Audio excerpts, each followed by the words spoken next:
हरे कृष्णा। धन्य धन्य हे नगर भूवैकुंठ पंढरपूर। धन्य धन्य चंद्रभागा मध्ये पुंडलिक उभा।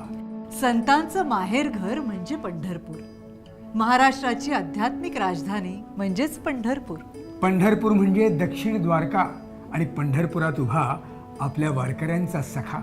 अशा या भूवैकुंठ भूमीवरी भीमेच्या पूर्व तटावरी श्रील प्रभुपादांच्या कृपेनं व इस्कॉन पंढरपूरच्या वतीनं साकारत आहे आपल्या पंढरीनाथांचं आणि प्रभू श्री रामचंद्रांचं नयनरम्य असं भव्य मंदिर।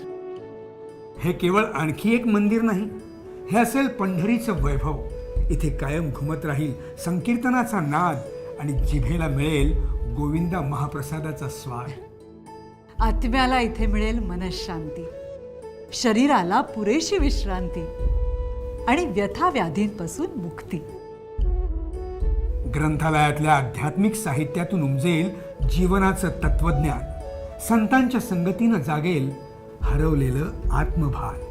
इथं असेल पंढरीनाथ गोशाळा आणि गोसेवेतून फुलेल भक्तीचा मळा। इथे साकारते सुंदर वृंदावन बाग। चला तर मग आपणही घेऊया या प्रकल्पामध्ये सहभाग। आपण सर्वांनी मिळून आपापल्या परीने कुणी खारुताईचा वाटा घेऊया, तर कुणी हनुमंताचा वाटा घेऊया। आपल्या पंढरीनाथांसाठी श्री पंढरपूर धामामध्ये भूवैकुंठ प्रकल्प उभारूया आणि या पंढरीचा गौरव संपूर्ण विश्वामध्ये पसरवूया। लक्षात ठेवा, आजच आपलं योगदान द्या। हे मंदिर तुमचं माझं आपणा सर्वांचं आहे, कारण सर्वांचा बा विठोबा विठोबा विठोबा। हरे कृष्णा।